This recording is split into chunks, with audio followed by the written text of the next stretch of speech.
l'espace n'est pas une fin en soi. Il s'agit d'un outil stratégique au service d'objectifs politiques.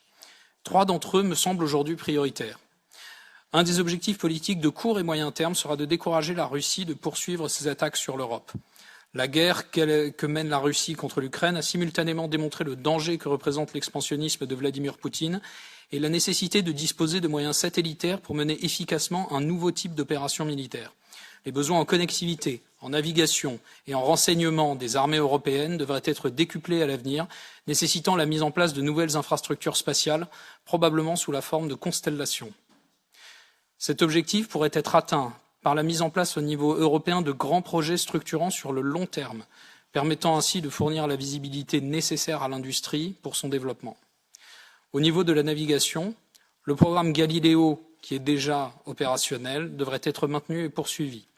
Pour les télécommunications, le projet Iris-Carré offrirait les capacités nécessaires aux armées européennes dans les communications à fort débit et faible latence nécessaires aux exigences du combat moderne. Dans le domaine du renseignement, qui est probablement le moins développé aujourd'hui en Europe, de nouveaux projets pourraient être envisagés. De grands programmes tels que ceux-ci nécessiteraient sur le long terme des engagements financiers conséquents. Un second objectif consisterait en une plus grande autonomisation de l'Europe pour ses besoins spatiaux. L'autonomie de l'Europe impliquerait non seulement des engagements financiers importants, mais nécessiterait aussi une évolution des règles de la commande publique.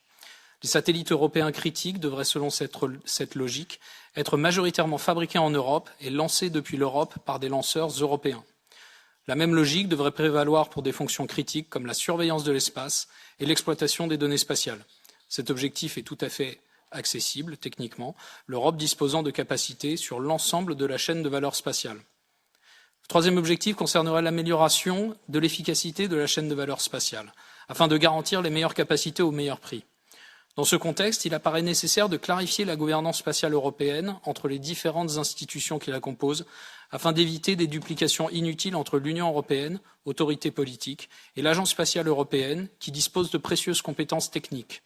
Flexibiliser la règle du retour géographique de l'Agence spatiale européenne pourrait s'avérer bénéfique afin d'assurer le meilleur retour sur investissement possible pour les grands projets européens.